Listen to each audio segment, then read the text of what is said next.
स्वागत है आप सभी लोगों का मेरे चैनल रागनी सिंह में।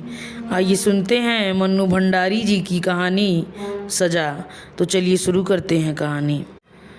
पप्पा का कार्ड आया है चाचा जी के नाम। फैसले की तारीख 16 अप्रैल पड़ी है और इस बार निश्चित रूप से फैसला हो जाएगा। पहले की तरह स्थगित नहीं होगा। यदि छुट्टी मिल सके और असुविधा न हो तो 2 दिन के लिए आ जाना। मेरे और मुन्नू के लिए एक लाइन तक नहीं लिखी थी, न प्यार न आने के लिए कुछ। पूरे साल में पप्पा का यह पहला कार्ड था और हमारे विषय में कुछ नहीं लिखा, जैसे उन्हें मालूम नहीं हो कि हम भी यहाँ हैं। क्या पप्पा ने अपने को इतना बदल लिया है? उन्होंने क्या बदल लिया है? शायद समय ने उन्हें बदल दिया है। उन्हें ही क्या, सबको बदल दिया है। मैं क्या कम बदल गई हूँ? मुन्नू क्या कम बदला है? पता नहीं अम्मा की क्या हालत होगी। ओह, इन 5 सालों में क्या कुछ नहीं हो गया।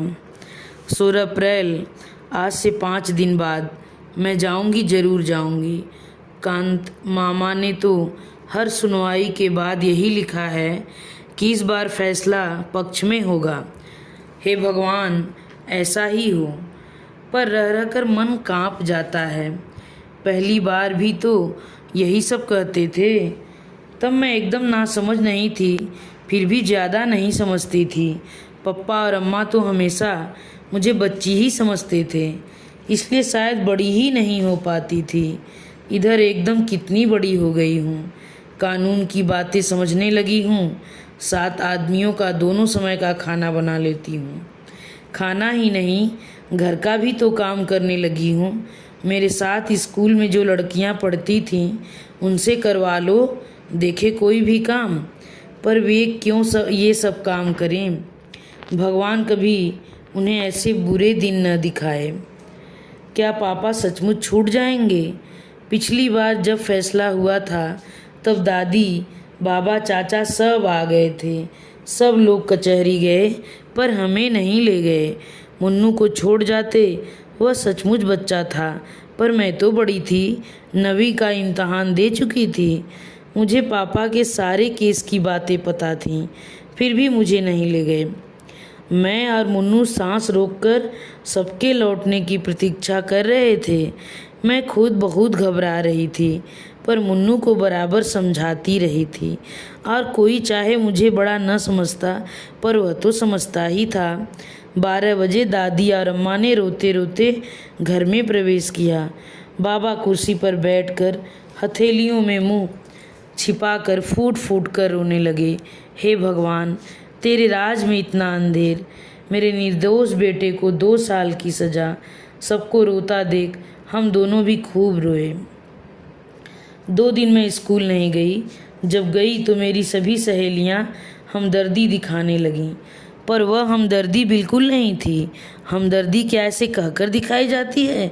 हाय हाय, बेचारी के पिता को जेल हो गई।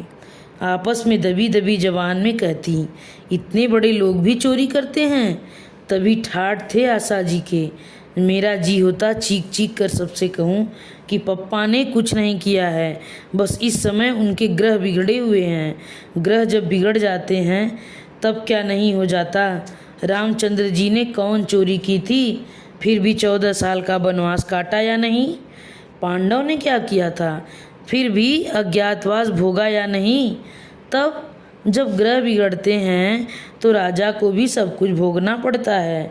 इतनी सी बात ये लोग क्यों नहीं समझती? अम्मा ने मुझे समझाया कि अभी हमारे बुरे दिन हैं, जो भी आए चुपचाप सहन कर लो। और मैं समझ गई। तभी तो उन लोगों से कुछ नहीं कहती थी, पर उनको कभी समझ नहीं आया।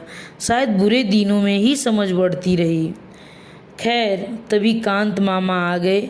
वह इंग्लैंड से जैसे ही लौटे सीधे घर आ गए थे। कितना बिगड़े थे बाबा जी और चाचा जी पर। यहाँ की यह सब कैसे हो गया? आज के ज़माने में तो गुनाहगार अपने को साफ बचाकर ले जाते हैं, लाखों हजम करके मूँछों पर ताव देते हुए घूमते हैं, फाइलों की फाइलें गायब करवा देते हैं, और एक ये हैं कि बिना गड़बड़ किए सज़ा भोगने जा रहे हैं। बिना अपराध किए भी बाबा अपराधी की भांति चुपचाप सिर नीचा किए सब सुनते रहे। वह बेचारे कानून के छक्के पंजे क्या जाने। जब नहीं सुना था पर कुछ कह भी तो नहीं सकता था कोई। वह हाई कोर्ट में अपील मंजूर करवाने के लिए भाग दौड़ कर रहे थे। इंग्लैंड से लौटकर कांत मामा अपने को बहुत समझने लगे थे, शायद बहुत कुछ होकर भी आए थे। उन्होंने सचमुच अपील मंजूर करवा दी। मैं सोच रही थी अब पप्पा कितना प्यार करेंगे हमें। कितने दिनों से घर में मनहूसियत छाई हुई है, वह दूर हो जाएगी। हमारे अच्छे दिन लौट आएंगे। सब लोगों के आ जाने से हमें तो कोई पूछता ही नहीं था। एकाएक जैसे हम कुछ नहीं रहे। मैं फिर भी कुछ समझती थी पर मुन्नू नहीं समझता। किसी भी चीज़ की जिद कर बैठता। मैं उसे समझाती, भैया अभी हमारे बुरे ग्रह आए हुए हैं, किसी भी चीज़ की जिद नहीं करते। पर वह ग्रह कुछ नहीं मानता और रो ही चला जाता। अपील मंजूर होने पर मैंने सोचा था अब हमारे बुरे दिन टल गए, अब सब कुछ पहले जैसा हो जाएगा। तब मैं नहीं जानती थी कि अपील मंजूर हो जाना मुकदमा जीतना नहीं होता, मुकदमे की शुरुआत होती है। असली लड़ाई, असली परीक्षा। पप्पा थोड़ी देर बाद चाचा के साथ तांगे पर आए थे और आते ही बात करना तो दूर, बिना किसी ओर देखे चुपचाप नीची नज़र किए वह ऊपर चले गए। सब लोग सकते में आ गए। कैसे हो गए हैं पप्पा? किसी की हिम्मत नहीं हुई कि ऊपर जाए। आखिर दादी ने अम्मा को भेजा। अम्मा थोड़ी देर में ही लौट आईं। दरवाज़ा ही नहीं खोलते। बहुत खटखटाया तो यही कहा चली जाओ, मुझे अभी परेशान मत करो। यूँ घर वालों के साथ रोई मैं रोज ही थी, पर उस दिन पहली बार मेरा मन रोया था, अपनी पूरी समझ के साथ रोया था। क्या हो गया है मेरे पप्पा को? 25 दिनों बाद घर में घुसे और प्यार करना तो दूर रहा, हमारी ओर देखा तक नहीं। बार बार मन कहने लगा यह मेरे पप्पा नहीं हैं, वह ऐसे हो ही नहीं सकते। जेल वालों ने उन्हें बदल दिया है। एक अजीब सा भय मन में सामने समाने लगा कि अब शायद पप्पा कभी प्यार नहीं करेंगे। और सचमुच उसके बाद मैंने कभी उनका प्यार नहीं पाया, आज तक नहीं। इस कार्ड में क्या वह एक पंक्ति भी हमारे लिए नहीं लिख सकते थे? यूँ मैं उनकी इस उदासीनता और तटस्थता को समझती भी हूँ। शायद वह अब किसी से मोह नहीं रखना चाहते। कहीं फिर सजा हो गई तो? शाम को सब लोग ऊपर गए। दरवाज़ा तो खोला पप्पा ने, पर बात किसी से नहीं की। बस तकिए में मुंह गड़ाकर पड़े रहते थे। मुझे डर लग रहा था जैसे वह रो रहे हैं, पर हमें तुरंत नीचे भेज दिया गया था। कितना गुस्सा आया था उस समय। पप्पा हमारे हैं और ये सब इस तरह कर रहे हैं मानो हम कुछ हैं ही नहीं। पप्पा पर पहला हक मेरा है और वह भी सारी दुनिया में मुझे ही सबसे ज़्यादा प्यार करते हैं। मैं मनाने लगी थी कि ये सब लोग जल्दी से जल्दी अलीगढ़ चले जाएं तो अच्छा हो, तभी शायद पप्पा पहले की तरह प्यार करेंगे। सबके सामने शायद उन्हें शर्म आती है। शर्म की बात तो है ही। स्कूल में मुझे क्या शर्म नहीं आती थी? पप्पा के घर आने के बाद मामा और चाचा जी भी चले भी गए। दादी और बाबा तो घर के ही हैं, पर पप्पा फिर भी नहीं उतरे। उस रात अम्मा को सोने के लिए ऊपर भेजा। वह सवेरे उठाई तो बोली, माँ जी मुन्नू को आप गांव लेती जाइए, वहाँ के स्कूल में डाल दीजिए। यहाँ तो अब उसकी फ़ीस जुटाना भी भारी पड़ेगा। आशा का तो इस साल फाइनल है, वरना उसे भी उमेश भैया के पास भेज देती। नीचे का घर अब खाली कर देंगे। फिर और पता नहीं क्या क्या बातें हुई दोनों में, और फिर दोनों खूब रोईं। मैं किसी को भी रोता देखती तो बिना कारण जाने ही रोने लगती। फिर उस समय तो रोने का बहुत बड़ा कारण था। मुन्नू चला जाएगा, कैसे रहेगा वह गांव में?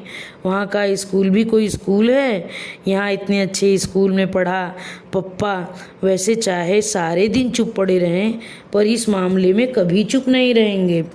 पर पप्पा कुछ नहीं बोले। शायद अम्मा पप्पा के साथ बैठकर ही यह सब तय किया था। रो धोकर मुन्नू भी चला गया।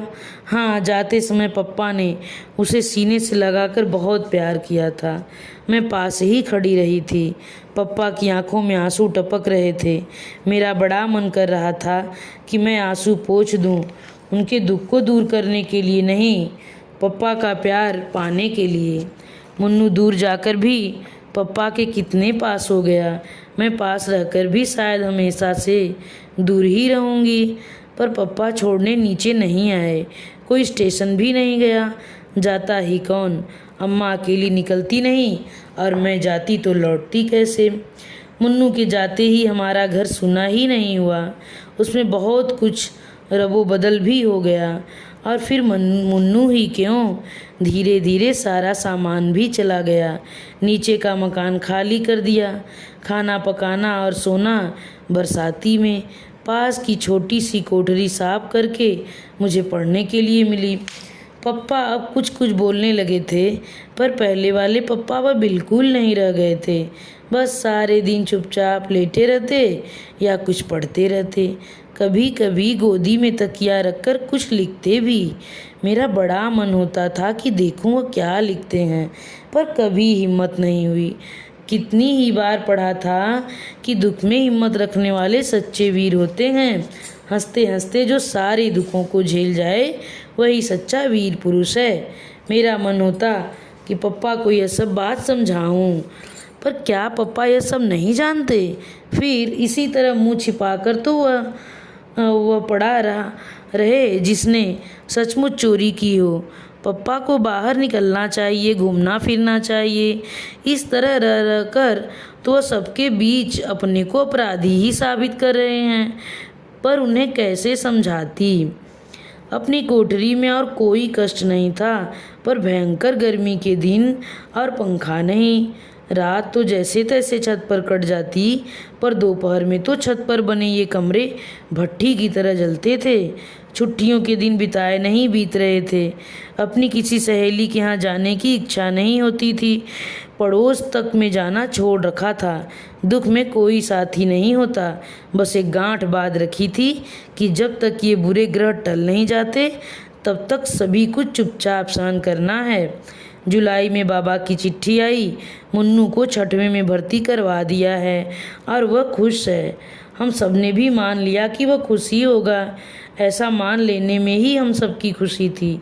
साथ ही बाबा ने यह भी लिखा था कि शाम को उन्होंने एक दुकान में हिसाब लिखने का काम शुरू कर दिया। 25 रुपये मिलेंगे जिन्हें वह पप्पा के पास भेज देंगे। 50 रुपये उमेश चाचा जी भेजेंगे। मेरे सामने बाबा का बूढ़ा शरीर, झुकी कमर और धुंध भरी आंखें घूम गई। इस बुढ़ापे में वह फिर से नौकरी करेंगे। अम्मा ने बताया कि इस 75 रुपयों में ही उन्हें घर चलाना है। तब मुझे भी पहली बार पप्पा पर गुस्सा आया कि क्यों उन्होंने सस्पेंशन के दौरान मिलने वाली आधी तनख्वाह लेने से इनकार कर दिया। कि कितना समझाया था कांत मामा ने। चाचा जी तो एक तरह से नाराज ही हो गए थे, पर पप्पा की एक ही जिद है, जब तक इस आरोप से मुक्त नहीं हो जाता ऑफिस से एक पैसा भी नहीं लूँगा। मैंने स्कूल की बस छोड़ दी। 3 मील पैदल ही जाती थी। धूप हो या बारिश, चेहरे पर सिकन नहीं लगती थी। कभी कभी सोचती, पप्पा को सस्पेंड हुए 2 साल 3 महीने हुए, इतने दिनों में आखिर कितना खर्च हुआ कि बैंक का सारा रुपया निकल गया। अम्मा के सारे गहने बिक गए और भी पता नहीं क्या क्या चला गया। वकील लोग शायद बहुत लुटेरे होते हैं। कभी सोचती, इससे तो पप्पा सचमुच ही ऑफिस का रुपया मार लेते तो अच्छा होता। कम से कम मुन्नू को तो अपने पास रख सकते और एक पंखा भी रख लेते। इस उम्र में चमड़ी जैसे उबली जाती है। ईमानदारी करके ही कौन बड़ा सुख मिल रहा है। अम्मा को पता नहीं क्या हो गया था, भीतर ही भीतर सूखती जा रही थी। कहाँ तो कुछ नहीं करती थी और कहाँ सारा काम हाथ से करने लगी। पप्पा भी उनकी मदद करते थे। उस समय मुझे बड़ा अच्छा लगता था। उन दिनों अम्मा बहुत चिड़चिड़ी हो गई थी। एक दिन उन्होंने मुझे जरा सी बात पर पीट दिया। अपनी याद में पहली बार मार खाई थी और भी इस उम्र में। ज़्यादा शरीर नहीं मन आहत हुआ। चोट से ज़्यादा इस बात का दुख हुआ था कि पप्पा बैठे देखते रहे पर कुछ नहीं कहा, न अम्मा को मना किया न मुझे ही प्यार किया। अपनी कोठरी में बैठकर मैं घंटों रोई थी। हे भगवान, सब दुख दो पर मेरे पप्पा को पहले जैसा कर दो। वह पहले की ही तरह काम करेंगे तो मैं सब कुछ सह लूँगी। सुनवाई की पहली तारीख ही 6 महीने के बाद की पड़ी थी। कांत मामा ने कोशिश तो बहुत की थी कि जल्दी जल्दी सुनवाई हो जाए और फैसला हो जाए, पर कानून कांत मामा की इच्छा से नहीं, अपनी रफ्तार से चलता है। वकीलों का सारा खर्च मामा ही कर रहे हैं। जरूर मामी से छिपाकर कर रहे होंगे, वरना वह तो एक पैसा भी खर्च न करने दें। पहली सुनवाई बहुत अच्छी थी। सर्दी में ठिठुरते हुए जब हमने यह खबर सुनी तो गर्मी की एक लहर ऊपर से नीचे तक दौड़ गई थी। घर की हालत बद से बदतर होती जा रही थी, खासकर अम्मा की। मुझे तभी लगता था कि कोई ऐसी बीमारी इन्हें लग गई है जो भीतर ही भीतर इन्हें खाए जा रही है। हाइजीन में रोग और उसके लक्षण पड़ रखे थे और मुझे अम्मा के सारे लक्षण राज या क्षमा कैसे लगते थे। सर्दी में वह जो ठंड खा गई तो 4 महीने तक खांसती रहीं। बाबा की चिट्ठी आई, हिम्मत रखना बेटा, बुरे दिन आते हैं तो सब तरह से आते हैं, पर ये दिन भी फिरेंगे ज़रूर। भगवान के घर देर हो सकती है, अंधेर नहीं। दूसरी सुनवाई अप्रैल में हुई। तारीखें जल्दी मिलती ही नहीं थी। पप्पा को छूटे साल हो गया था और अभी केवल 2 सुनवाई हुई थी। इतने दिनों बाद यदि सुनवाई हुई तो 1 साल और लग जाएगा। मेरा मन कांप जाता था। लगता था अब ऐसे दिन नहीं काटे जाते। मुन्नू गांव में, पप्पा बरसाती में, मैं कोठरी में और अम्मा खाट पर। कैसे मैंने मैट्रिक का इम्तिहान दिया था मैं ही जानती हूँ। फिर भी 2nd डिवीज़न में पास हो गई। कोई खुशी मनाने वाला नहीं था। सबके मन ऐसे मर चुके थे कि न किसी बात की खुशी होती थी न रंज। जुलाई में नई समस्या आई। गांव में तो केवल मिडिल स्कूल ही था। मुन्नू का अब क्या हो, मेरा अब क्या हो। यहाँ कॉलेज में जाने का तो प्रश्न ही नहीं उठता था। मैं जानती थी कि बच्चों को पढ़ाना तो दूर, 75 रुपये में साथ रखकर खिलाना भी मुश्किल था। बाबा ने मुन्नू को सीधे उमेश चाचा के पास भेज दिया और खबर कर दी। यहाँ की स्थिति वह जानते थे। पप्पा का वह पत्र पढ़कर सिहर उठे। अम्मा बहुत रोई। मैं छोरे को बेपढ़ा ही रख लेती, वहाँ क्यों भेज दिया। एक बार उसे मुझे मिला तो दे देते। लीला का स्वभाव कौन नहीं जानता। मेरा बच्चा सहम कर मर जाएगा। 2 दिनों तक वह रोती रही। पप्पा अपराधी की तरह चुप बैठे रहते। अम्मा क्यों रोती है इस तरह। पप्पा यदि कुछ कर सकते हैं तो क्यों नहीं करते। 2 दिनों बाद वह बोली, मैं सोचती हूँ आशा को भी वहीं भेज दो, वहीं कॉलेज में भर्ती हो जाएगी। मैं समझ नहीं पाई कि अम्मा व्यंग कर रही हैं या पर अगले वाक्य ने ही सारी बातें साफ कर दी। लीला का स्वभाव तो तुम जानते ही हो। आशा मुन्नू के पास रहेगी तो उसे तसल्ली तो रहेगी, रोने को एक गोद तो रहेगी। और अम्मा खुद फूट कर रोने लगी थी। उमेश भैया को लिख देना, जो भी वह खर्च करें हम पर कर्ज ही समझें, मैं उनकी पाई चुका दूंगी। भगवान, कभी हमारे दिन भी बदलेगा ही, नहीं तो अपने को बेचकर उनका कर्ज अदा करूंगी। पर मेरे बच्चों पर थोड़ा रहम करें, ये दुखियारे यूं ही अनाथ हो रहे हैं। थोड़ा प्यार इन्हें भी दें, थोड़ा लीला को भी समझा दें। कांत मामा अपने किसी काम से दिल्ली आए थे। लौटते समय अलीगढ़ भी उतरे। अम्मा ने उन्हीं के साथ मुझे इलाहाबाद भेज दिया था। कांत मामा ने एक बार कहा जरूर था, कलकत्ता भेज दो, वहाँ पढ़ लेगी। पर क्या मैं पढ़ने जा रही थी। पढ़ना तो बस यूँ ही था। मुझे तो मुन्नू को तसल्ली देनी थी। वह रोए, उसे अपनी गोद में रुलाना था और उस दिन मैं सचमुच बड़ी हो गई थी, अम्मा की तरह बड़ी, पर घर छोड़ते समय सारे बड़प्पन के बावजूद फूट पड़ी थी। अम्मा की हालत देखकर घर का अधिक काम मैंने संभाल रखा था। अब क्या होगा? इस हालत में अम्मा कैसे सब काम करेंगी? रोज़ रोज़ के बुखार ने उन्हें हड्डियों की ठठरी बना दिया था, पर अम्मा को तसल्ली देने वाला पप्पा हैं। रोने के लिए पप्पा की गोदी है। मुन्नू तो वहाँ अकेला है। अभी मेरी सबसे ज़्यादा ज़रूरत मुन्नू को ही है। रास्ते में कांत मामा ने मुझसे पूछा था, शारदा को रोज़ बुखार रहता है, किसी डॉक्टर को दिखाया या नहीं? नहीं। और मुझे रोना आ गया। रोते नहीं बेटे, अब बहुत जल्दी ही सब ठीक हो जाएगा। पप्पा ने तो कई बार कहा था कि दिखा दो, पर अम्मा नहीं मानती। कहती हैं डॉक्टर झूठ मूठ को वहम डाल देते हैं। मामा चुप हो गए थे। मामा क्या समझते नहीं? अम्मा इसलिए नहीं दिखाती हैं कि डॉक्टर और दवाई का खर्च कहाँ से आएगा। वे लोग तो टॉनिक और दूध फल बता देंगे, आराम करने और खुश रहने को कह देंगे। बोलो, यह सब हो सकेगा 75 रुपये में? मुझसे पूछो, इन दिनों में मैंने हिसाब चलाया है, एक एक चीज़ गिना सकती थी, पर उनसे क्या कहती? वकीलों का सारा खर्च तो वही कर रहे हैं, और वकीलों पर कितना खर्च होता है मैं क्या नहीं जानती? मुन्नू मुझे देखते ही चिपट पड़ा था और रो दिया था। मुझे भी रोना आ गया था।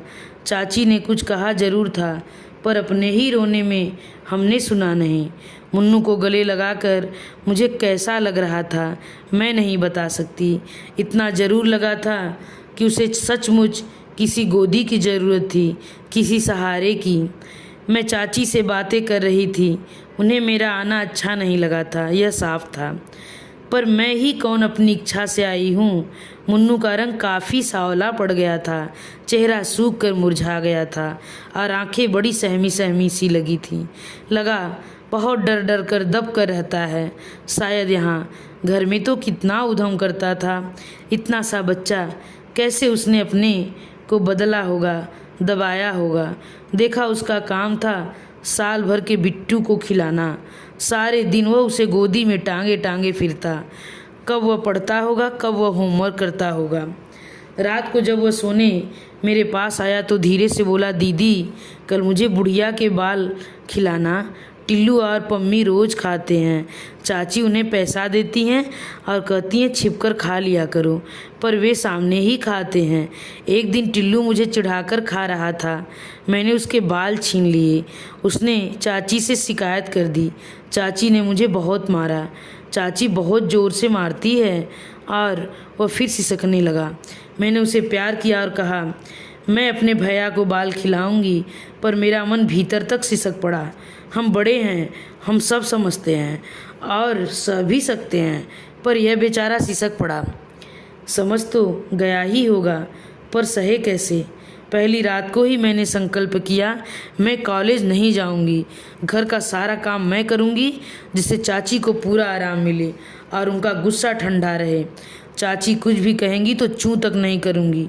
वह प्रसन्न रहेंगी तो मुन्नू सुरक्षित रहेगा। मुन्नू को रात में बैठकर पढ़ाया करूंगी। मैं चाची से भी जल्दी उठकर सबके लिए चाय बना देती, फिर जल्दी से टिल्लू और पम्मी को तैयार कर देती। तब नाश्ता देकर तीनों बच्चों को स्कूल भेज देती। नाश्ते की प्लेट देखने चाची ज़रूर आती। शायद उन्हें यह वहम रहता था कि मैं मुन्नू को कुछ ज़्यादा या अच्छा न खिला दूँ। चाचा जी तारीफ करते, तुम तो बड़ी होशियार हो आशा, इतना काम कर लेती हो। चाची तुरंत कहती, मैं जब इतनी बड़ी थी तो 12 जन का कुनबे को संभालती थी, आध आध मन के पापड़ मंगोड़ी करती थी। चुप रहती थी मैं तो। दोनों समय का खाना भी मैंने अपने ही जिम्मे कर रखा था। रात में सोने जाती तो पैर मेरे झपकते रहते थे। कभी कभी मुन्नू को अपने पैरों पर खड़ा कर लेती थी। उसे पैरों को तो आराम मिल जाता था, पर मन। अम्मा कभी कभी मुझसे रसोई में काम करवाती थी तो पापा डांटते थे। मैं अपनी आशा को डॉक्टर बनाऊंगा, विदेश भेजूंगा।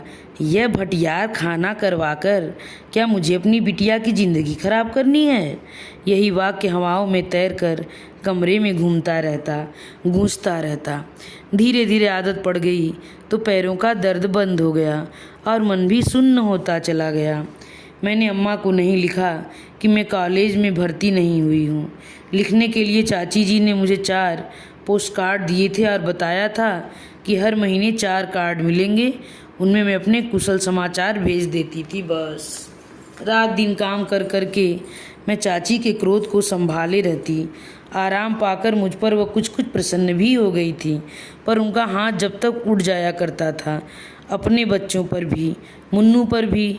उनके बच्चे आदी थे सो मार खाकर भी हंसते और भाग जाते। फिर वे मार खाते तो प्यार भी पाते थे, पर मुन्नू सहम जाता था, भीतर ही भीतर सिसकता।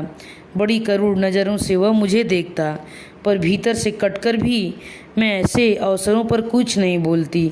सोचती यूँ मार खा खा कर मुन्नू या तो बेहद ढीठ हो जाएगा या जड़। पप्पा और अम्मा तो कभी हाथ भी नहीं लगाते थे हमारे। अकेले में मैं उसे प्यार कर लेती, समझाती। थोड़े दिनों की बात और है भैया, फिर हम भी अपने घर चलेंगे, अम्मा और पप्पा के पास। प्यार कर लेती, पता नहीं वह समझता भी था या नहीं।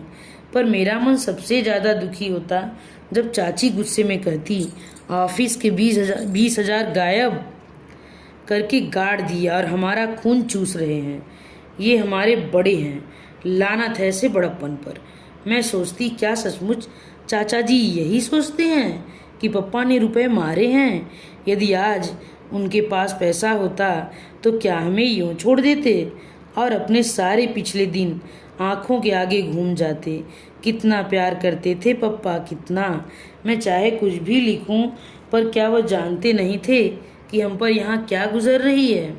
31 तारीख को चाचा जी ने चाची के हाथ में तनख्वाह रखी तो चाची ने कहा, अब भाई साहब को लिख दो कि 50 रुपये नहीं भेज सकेंगे। इस महंगाई के ज़माने में 2 को पालना ही बहुत भारी पड़ रहा था। फिर हमारे तो भी बच्चे हैं, कौन यहाँ खानगड़ी है? बात ठीक थी, पर मेरा मन कांप गया। चाची जी रुपए नहीं भेजेंगे तो क्या होगा? 25 रुपये महीने में क्या होगा? इतना तो कमरे का किराया ही चला जाता है। रोती हुई अम्मा और बिसूरते हुए पप्पा मुझे सारी रात दिखाई दिए। मैं भी उसके साथ बहुत रोई। अम्मा का कोई पत्र ही नहीं आया बहुत दिनों तक। उठते बैठते एक ही चिंता थी मुझे, अम्मा ने पैसे की क्या व्यवस्था की होगी। कांत मामा का भी कोई पत्र नहीं आया। पता नहीं क्या हाल है उधर का। पूरा अगस्त बीत गया। मैं अपने 4 कार्ड डाल चुकी थी, पर कोई जवाब नहीं आया। क्या हो गया है अम्मा को, लिखती क्यों नहीं? सितंबर में कांत मामा का पत्र आया। शारदा की तबीयत खराब थी सो उसे यहाँ ले आया। यहाँ उसका इलाज चल रहा है। दिनेश जी ने कमरा बदल दिया है। उनका पता है। किस्मत के अलावा क्या कहूँ कि तारीख जल्दी नहीं मिलती। अगली तारीख इस महीने के आखिर में पड़ी है। सुनवाई पर जाऊँगा। तुम घबराना मत, भगवान सब ठीक करेंगे। गर्मियों तक कुछ न कुछ अवश्य हो जाएगा। तो पप्पा अकेले रह गए। अम्मा की गोद भी छिन गई जिसमें वे रो सकते थे। पप्पा का यह पता अलीगढ़ की गली गली मुझे मालूम थी। यह तो मजदूरों की बस्ती है। अंधेरी सीलन भरी गलियां, पास में बहते नाले। पप्पा का खाना कौन बनाता होगा? उन्होंने तो कभी ऐसे काम नहीं किए। कभी अंगीठी भी जलाते तो अम्मा मना कर देती। तब वही कह देते, शारदा कौन जाने इस बार छूट ही जाऊंगा।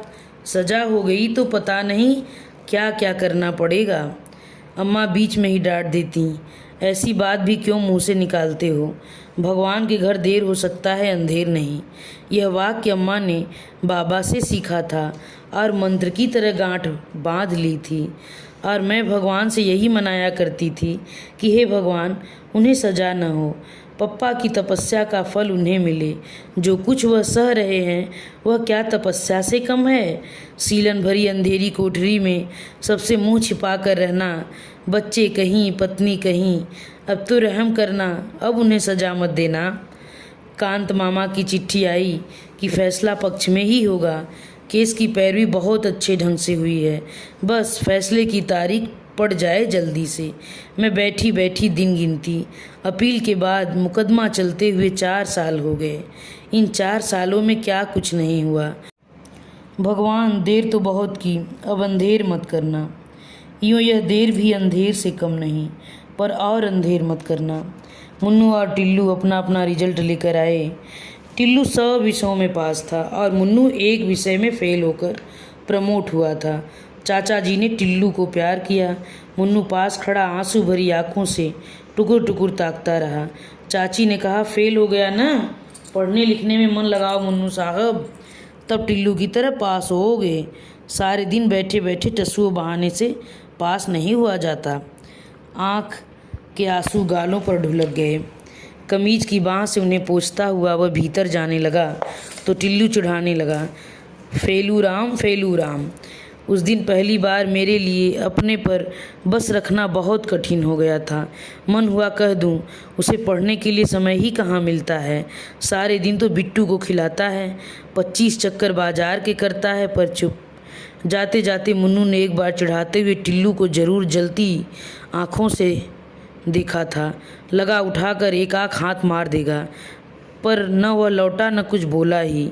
कैसे हो गया है मुन्नू इतना सहनशील। चुपचाप रहने का उपदेश उसे मैं ही दिया करती थी, पर अब वह यूँ सह जाता है तो सबसे ज़्यादा कष्ट मुझे ही होता है। कोई उपाय भी तो नहीं था। मुन्नू की छुट्टियां हो गईं। सोचती थी कि शायद कांत मामा या अम्मा का कोई पत्र आएगा कि तुम लोग आ जाओ, पर किसी ने कुछ नहीं लिखा। पप्पा तो कभी कुछ लिखते ही नहीं। अम्मा कभी कभी 2 लाइनें लिख देती, मैं धीरे धीरे ठीक हो रही हूँ, तुम चिंता मत करना। लीला को आशीर्वाद, बच्चों को प्यार, चाची की मदद करना, तंग मत करना। मुझे हर बार लगता था कितनी झूठी चिट्ठी लिखती है अम्मा, पर धीरज की अवधि खिंचते खिंचते 1 साल तक पहुंच गई। पिछले मार्च सुनवाई हुई थी, अब इस साल की अप्रैल है। अब तो मुझे लगता था कि जैसे ज़िंदगी भर हमें इसी तरह रहना है, बस इसी तरह। अब मैं भी कॉलेज में पढ़ने नहीं जाऊंगी। मुन्नू हर साल एक विषय में फेल होकर जैसे तैसे प्रमोट हुआ करेगा। अम्मा शायद हमेशा बीमार रहकर मामा के यहाँ इलाज ही करवाती रहेंगी। पप्पा वैसे ही सीलन भरी बदबूदार कोठरी में अपना खाना पकाया करेंगे।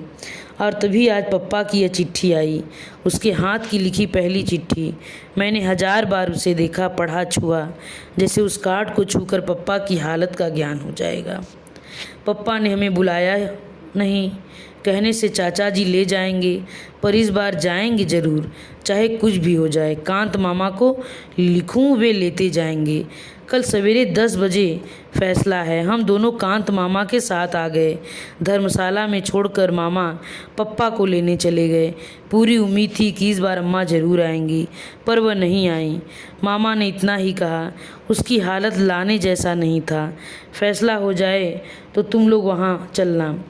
पता नहीं अम्मा किस हालत में है, मन बार बार कांप उठता है। मामा कुछ छिपा रहे हैं। मैंने भी अम्मा से कितना कुछ छिपा रखा है। आज कौन किसके बारे में सही बात जानता है। दूसरे को हल्का रखने के लिए सब अपने अपने दुख से ही भारी हो रहे हैं। पप्पा आए तो मैं और मुन्नू उनसे लिपट गए। कैसे हो गए हैं पप्पा? शायद पप्पा को हम लोग ऐसे ही लग रहे होंगे। कितने कितने आंसू बह गए हम तीनों के। कांत मामा भी रो पड़े। शाम को दादी बाबा भी आ गए। रात में मुन्नू दादी से पूछ रहा था, दादी अब तो हम पप्पा के पास ही रहेंगे ना? तुम इतनी पूजा करती हो, अपने भगवान से कहो कि हमारे पप्पा को छोड़ दें। हाँ बेटा, अब तू पप्पा के पास ही रहेगा। रात दिन भगवान से यही तो कहती हूँ। चाची के पास तो मैं अब कभी नहीं जाऊँगा। टिल्लू अपने को समझता क्या है? मैं अपने पप्पा के पास रहूं और फिर आ जाए। हर एक चीज़ में पछाड़ सकता हूँ, पढ़ने में भी, कुश्ती में भी। पहले फर्स्ट भी आया हूँ एक बार क्लास में। क्यों दीदी, आया था ना? मेरी आंखें भीग गई। कितने दिनों बाद मुन्नू को उसके असली रूप में देख रही हूँ। टिल्लू ने उसे चिढ़ाया था तो इसने कुछ नहीं कहा था, चुपचाप भीतर बैठकर रोया था। शायद जानता था कि टिल्लू को कुछ भी कहने का अर्थ है चाची की मार। पर मुझे कितना बुरा लगा था उस दिन। कहाँ चली गई मुन्नू की बाल सुलभ ईर्ष्या और प्रतिस्पर्धा की भावना? क्या इतनी सी उम्र में हम लोग सब कुछ सहने के लिए ही बने हैं? मुन्नू की मुन्नू दादी की खाट पर ही सो गया। मुझे बिल्कुल नींद नहीं आई। कल फैसला है, हम सबकी हिम्मत का फैसला। कांत मामा बहुत आश्वस्त हैं, पर पप्पा के चेहरे पर तो कोई भाव ही नहीं। फैसला हो गया। मैं भी कचहरी गई थी। इस बार किसी ने रोका भी नहीं। वहाँ खास भीड़ नहीं थी। पप्पा में भला घर वालों के सिवा किसे दिलचस्पी हो सकती थी। पप्पा कटघरे में खड़े थे। हम कुर्सियों पर बैठे जज साहब के आने की प्रतीक्षा कर रहे थे। जज साहब आए तो बाबा ने आंखें मूंद ली। अम्मा का सिर नीचा था। वह जरूर मन ही मन प्रार्थना कर रही होंगी। मैं मुन्नू का हाथ कसकर दबाए बैठी थी और मुझे लग रहा था कि अब और देरी होगी तो मेरी सांस भी घुट जाएगी। कानूनी भाषा में जज ने क्या क्या कहा मुझे समझ में नहीं आया, पर आखिरी वाक्य में समझ आ गया। मुजरिम को रिहा किया जाता है। मैं मुन्नू की हाथ हवा में उछाल कर एक तरह से चीखी पड़ी, मुन्नू पापा रिहा हो गए, रिहा हो गए। पर एकाएक ही दादी और बाबा फूट फूट कर रो पड़े। मैं भय से कांप उठी। कहीं मैंने गलत तो नहीं सुन लिया? पिछली बार भी तो ये लोग इसी प्रकार रोते रोते घर में घुसे थे। पर बाबा का यह वाक्य, मैं कहता न था बेटे, भगवान के घर में देर है अंधेर नहीं देख। पर पप्पा को क्या हुआ? वह खुश क्यों नहीं हो रहे?